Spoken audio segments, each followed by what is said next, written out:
당신은 본 적이 있을 겁니다.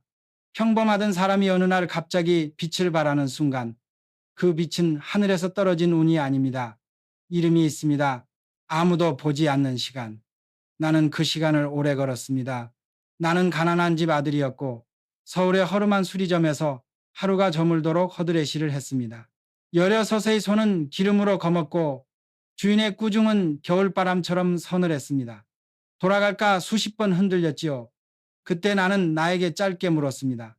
정주영, 여기서 물러나면 어디서 이길래? 물음 하나가 도망을 막았습니다. 그날 이후로 나는 불평을 기술로 바꾸고 꾸중을 설계도로 바꾸는 연습을 시작했습니다. 나를 구한 것은 재능이 아니라 태도의 구조였습니다. 세상은 성장을 한 번의 사건으로 봅니다. 그러나 성장은 구조입니다. 특히 세 가지 기둥이 보입니다. 첫째, 견디는 힘 무릎으로 버티는 동안 손끝에 감각이 예민해집니다. 둘째, 전환하는 힘 실패를 기록으로 기록을 개선으로 넘깁니다.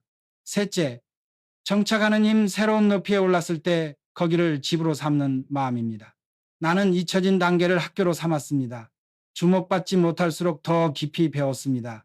나사 하나를 조일 때도 이 동작이 내 내일을 조이게 하라. 고속으로 중얼거렸습니다. 고객이 반품을 들고 오면 자존심보다 이유부터 찾았습니다. 왜?를 세 번 묻는 습관은 나를 흩어지지 않게 붙잡아 주었습니다. 기능을 말하던 혀는 어느 날부터 가치를 말하는 혀로 바뀌었습니다. 이 부품은 차를 오래 살게 하고 당신의 시간을 아끼게 합니다. 그 순간 나는 물건을 파는 사람이 아니라 문제를 끝내는 사람이 되었습니다. 사람은 누구나 빛나는 순간을 봤습니다. 다만 대부분은 그걸 번개로만 알고 지나칩니다. 나는 말합니다. 번개는 번개 이전의 구름으로부터 온다. 구름을 모으는 일, 바로 그게 아무도 보지 않는 시간의 본업입니다. 당신이 지금 평가받지 못한다면 서둘러 떠나지 마십시오. 대신 묻고 기록하고 연결하십시오. 경험과 경험 사이에 실을 꿰어 원리를 만드십시오. 원리를 가진 사람만이 환경을 바꿀 수 있습니다. 환경은 운이 아니라 설계입니다. 오늘 밤 당신에게 필요한 건 용기가 아니라 절차일지 모릅니다. 작은 실패 하나를 적고 그 옆에 다음 행동 하나를 적으십시오. 그 두 줄이 내일의 당신을 다른 사람으로 만듭니다. 나는 그 두 줄로 회사를 세웠고 그 두 줄로 사람을 키웠습니다. 성장의 메커니즘은 화려하지 않습니다. 그러나 꾸준한 사람에게만 열리는 문입니다. 계속 이어갈까요? 다음 2부에서는 경험을 원리로 바꾸는 기록 시스템과 조직이 급성장을 견디는 환경 설계를 제 이야기로 풀어가겠습니다. 나는 젊은 시절 한 가지 습관을 몸에 새겼습니다. 오늘을 적어라. 성공이든 실패든 지나간 일을 놓치지 않고 붙잡는 순간 그것은 경험이 아니라 원리가 됩니다. 자동차 부품을 팔던 시절이 있었습니다. 고객이 반품을 들고 돌아왔을 때 처음엔 속이 쓰렸습니다. 내가 무시당했구나 싶었지요. 하지만 그날 밤 나는 노트에 이렇게 적었습니다. 왜 반품했는가? 내가 설명한 방식은 무엇이었는가? 고객의 눈빛은 어떤 신호를 보냈는가? 며칠 뒤 또 다른 고객이 왔을 때 나는 같은 방식으로 말하지 않았습니다. 기능이 아니라 삶의 이익을 설명했습니다. 이 부품을 쓰면 차가 오래 버팁니다. 당신의 지갑이 가벼워지지 않을 겁니다. 고객은 망설임 없이 지갑을 열었습니다. 기록은 실수를 교훈으로, 교훈을 전략으로 전환시켰습니다. 나는 직원들에게도 말했습니다. 실패를 적어라. 적지 않는 실패는 다시 온다. 그러나 적힌 실패는 두 번 다시 오지 못한다. 현대에서 뛰어난 영업사원들은 한결같이 노트를 품고 다녔습니다. 작은 실패도 빼곡히 기록했습니다. 그리고 한 달 뒤 그들은 노트를 펼쳐 패턴을 발견했습니다. 반복되는 실수의 그림자를 잡아낸 사람은 반년 만에 성과가 2배가 되었습니다. 반면 기록을 게을리한 자는 똑같은 자리에 서 있었습니다. 조직도 마찬가지입니다. 회사가 위기에 빠질 때마다 사람들은 눈앞에 불만만 진화하려 했습니다. 하지만 나는 노트를 들여다보듯 본질을 물었습니다. 왜 매출이 줄었는가? 왜 고객이 등을 돌렸는가? 왜 시장이 달라졌는가? 왜를 3번 묻고 나면 문제는 다른 얼굴을 드러냅니다. 단순한 매출 하락이 아니라 시대의 변화였습니다. 그때 나는 결심했습니다. 단기 처방 대신 새로운 모델에 투자하자. 모두가 반대했지만 나는 기록에서 길을 봤습니다. 결국 시장이 회복했을 때 현대는 준비된 자로서 경쟁자를 앞섰습니다.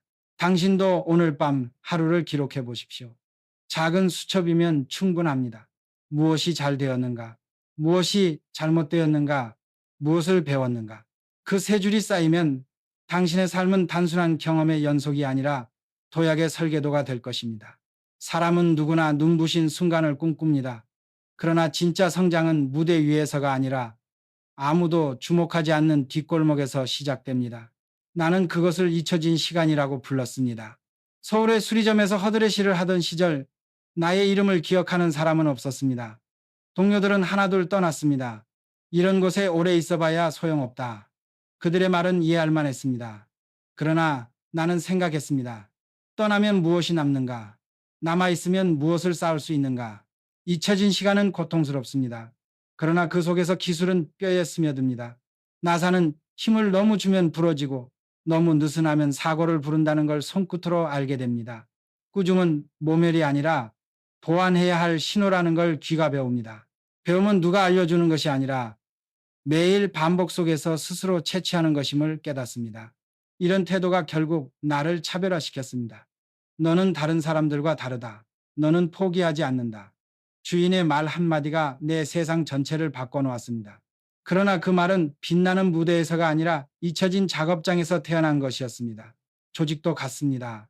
어떤 직원은 주목받지 못한다고 불평합니다. 그러나 나는 말합니다.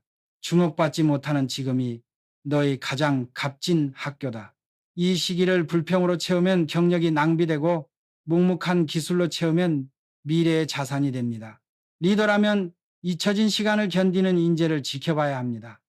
그들이 언젠가 회사를 일으킬 뿌리가 되기 때문입니다. 조용히 견디는 사람에게 기회를 주는 것, 그것이 조직이 성장하는 환경의 첫걸음입니다. 기억하십시오. 사람은 주목받을 때보다 주목받지 못할 때 더 빠르게 성장합니다.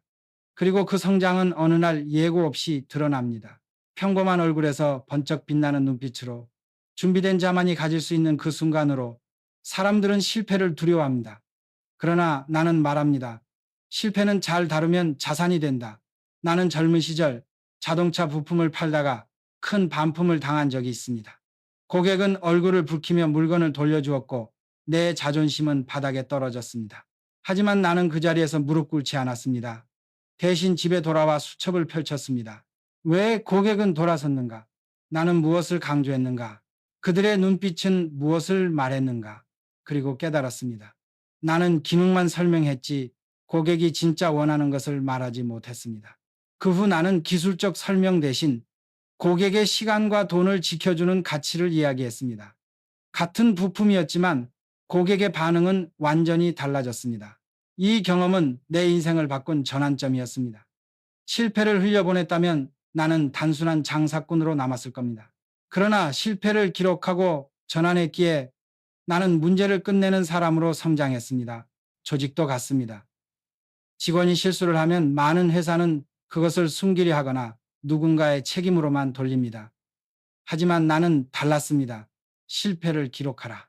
그 기록은 회사의 교과서가 될 것이다. 현대의 뛰어난 영업사원들은 실패를 꼼꼼히 적었습니다. 6달이 지나자 그 노트는 실수의 무덤이 아니라 성과의 지름길이 되었습니다. 반복되던 실수는 사라지고 성과는 눈부시게 늘었습니다. 반대로 실패를 핑계로만 넘긴 사람은 제자리 걸음을 했습니다. 그 차이는 기록의 유무였습니다. 실패가 흘러가면 흉터로 남고 기록하면 지혜로 남습니다.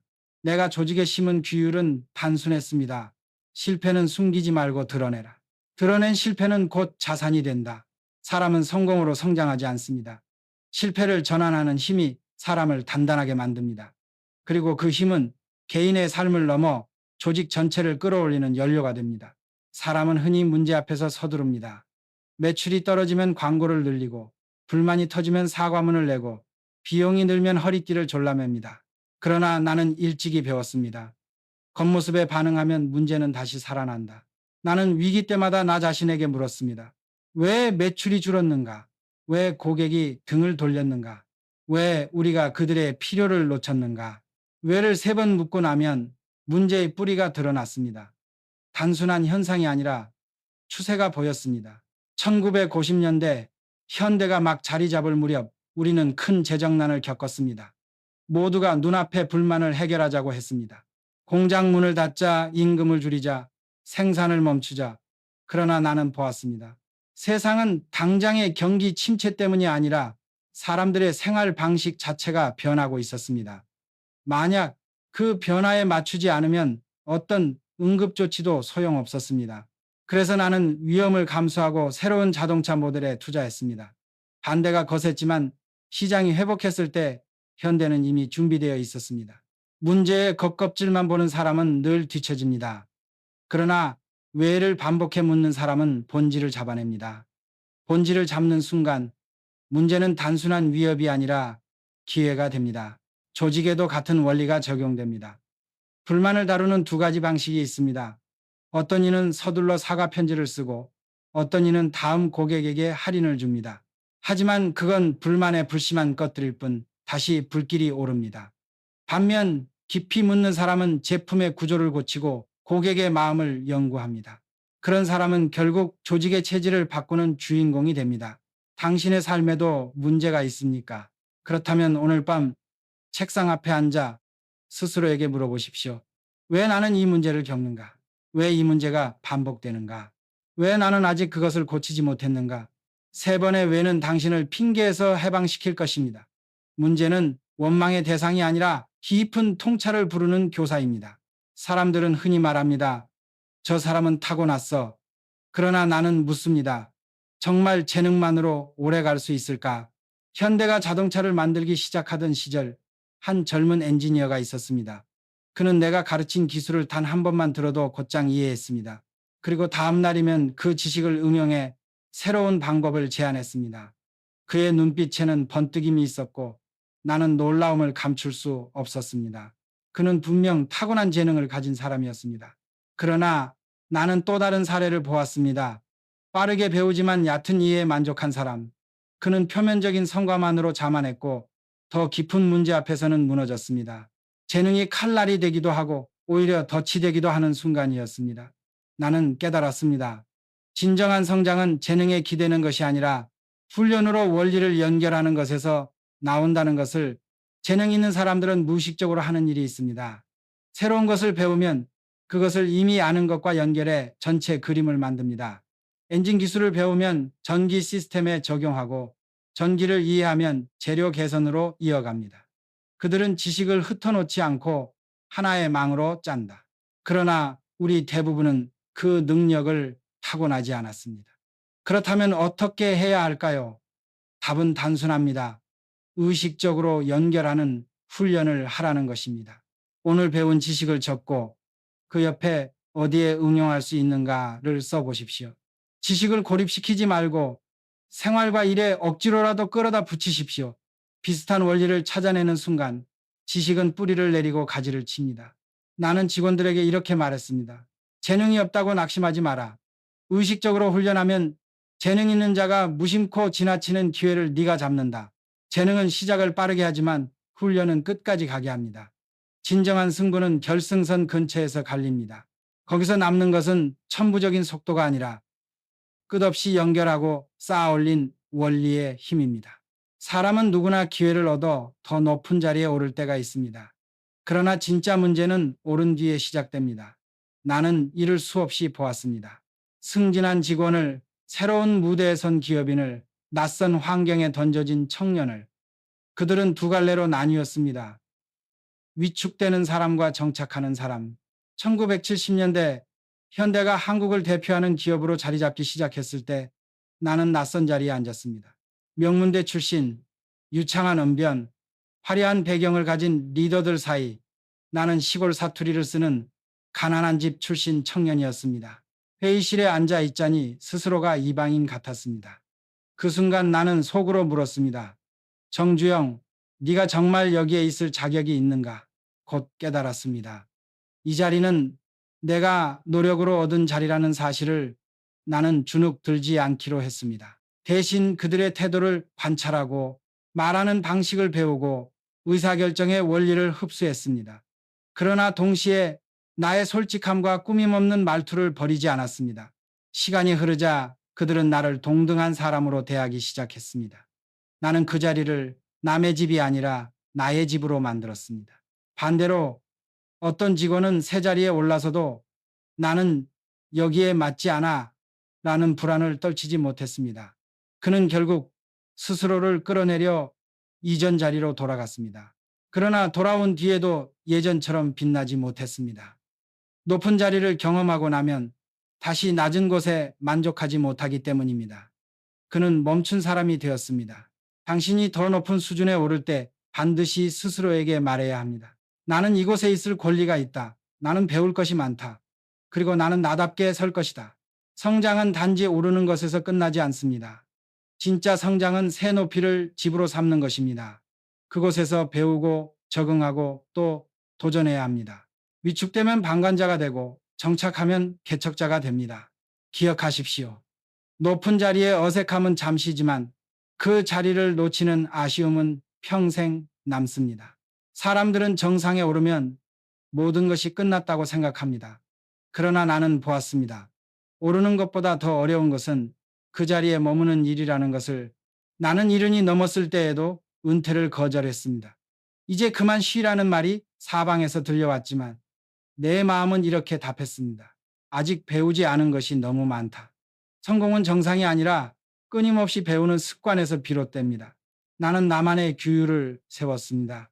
매일 최소한 한 가지는 새로 배우자. 책 한 줄, 신문 기사 하나, 젊은 직원의 말 한마디라도 좋다. 배운 것은 반드시 남과 나누자. 설명하는 순간 이해는 더 깊어지고 관점은 더 넓어진다. 두려움 없이 실험하자. 실패해도 괜찮다. 실패는 비용이 아니라 학습의 선물이다. 이 습관이 나를 늙게 하지 않았습니다. 오히려 매일 새로 태어나게 했습니다. 나는 어떤 임원을 기억합니다. 그는 마흔의 높은 자리에 올랐지만 거기서 배움을 멈추었습니다. 이 정도면 충분하다. 는 자만이 그의 발목을 잡았습니다.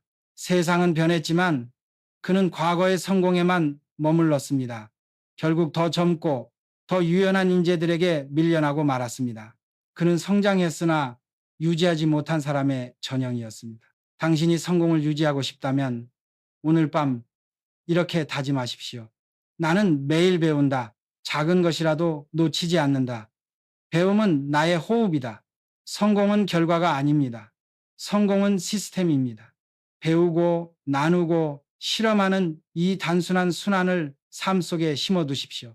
그러면 나이는 숫자일 뿐 당신은 평생 성장하는 존재로 남을 것입니다. 기억하십시오. 멈추는 순간 성공은 뒤로 미끄러진다. 그러나 배우는 순간 성공은 다시 앞으로 나아간다. 성장은 한 번의 도약으로 끝나지 않습니다.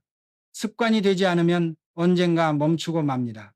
나는 내 삶을 통해 배웠습니다. 거대한 기업도 한 사람의 인생도 결국은 습관의 총합이라는 것을. 나는 매일 밤 같은 의식을 가졌습니다. 오늘 배운 한 가지를 기록하라. 그것을 내일 어떻게 써먹을지 적어라. 그리고 그 배움을 누군가와 나누어라. 이 세 가지는 단순하지만 나를 매일 새롭게 만들었습니다. 책 속의 문장이든 젊은 직원의 질문이든 심지어 실패의 쓰라림조차도 배움으로 끌어올렸습니다. 그것이 쌓이니 성장은 특별한 사건이 아니라 일상의 호흡이 되었습니다. 나는 직원들에게 말했습니다. 하루에 배움이 없다면 그 하루는 버려진 것이다. 그러나 작은 배움 하나라도 있다면 그 하루는 내 인생의 기둥이 된다. 이 습관은 개인을 넘어서 조직을 바꾸었습니다. 현대의 회의실에서는 실패 사례가 숨겨지지 않았습니다. 오히려 공유되었습니다. 누군가의 실수는 전체의 교재가 되었고 배움은 집단의 자산으로 바뀌었습니다. 이렇게 배움의 문화가 정착되자 회사는 위기를 기회로 전환할 수 있는 유연한 몸을 가지게 되었습니다. 사회도 다르지 않습니다. 나의 성공이 나 혼자만을 위한 것이라면 오래가지 못했을 것입니다. 내가 얻은 배움을 나누고 일자리를 만들고 새로운 기회를 제공했기에 현대는 기업을 넘어 사회적 성장의 장치가 될 수 있었습니다. 당신도 생각해 보십시오. 당신의 성장은 누구를 위한 것입니까? 만약 오직 자기만을 위한 것이라면 그것은 언젠가 힘을 잃습니다. 그러나 가족을, 동료를, 사회를 위해 확장된다면 그 성장은 멈추지 않습니다. 성장은 습관이 될 때 지속되고 나눔이 될 때 불멸합니다. 나는 평생을 걸어 성장의 길을 달렸습니다. 그러나 86년의 삶 끝자락에서 깨달은 것이 있습니다. 성장은 나 자신만을 위해 존재할 때는 허무하다. 현대가 커지면서 우리는 더 좋은 자동차를 만들었습니다. 그러나 진짜 기쁨은 판매량에 있지 않았습니다. 수많은 가난한 청년들이 직장을 얻고 그들의 가족이 밥상을 지킬 수 있게 되었을 때 나는 비로소 내 성장이 의미를 가진다고 느꼈습니다. 성장은 타인의 삶에 닿을 때 비로소 완성되는 것입니다. 돈은 한 사람을 바꿀 수 있습니다. 그러나 일자리는 10사람의 삶을, 책임은 100사람의 미래를 바꿉니다. 나의 부가 나를 부자로 만들었다면 나의 성장은 세상을 더 나은 곳으로 만드는 도구가 되었습니다. 나는 당신에게 말하고 싶습니다. 언젠가 당신도 빛나는 순간을 맞이할 것입니다. 그때 묻으십시오. 이 성장은 누구를 위한 것인가? 나만을 위한 성장은 모래 위에 쌓은 성과 같습니다. 타인을 위한 성장은 바위 위에 세운 집과 같습니다. 성공은 끝이 아닙니다. 성공은 질문입니다. 그 질문에 대답하는 방식이 곧 당신의 인생을 규정할 것입니다. 나는 이제 말합니다. 성장은 내 이름을 남기는 것이 아니라 누군가의 길을 밝히는 불빛이 되어야 한다. 당신이 오늘부터 시작하는 작은 기록, 조용한 인내, 배움을 향한 습관은 언젠가 거대한 도약으로 바뀔 것입니다. 그러나 그 도약이 진정으로 빛을 발하는 순간은 당신이 그 힘을 세상에 돌려줄 때입니다. 기억하십시오. 성장은 혼자의 몫이 아니라 나눔의 사명입니다. 그때 비로소 평범했던 사람이 갑자기 변하는 순간이 영원한 의미로 남을 것입니다.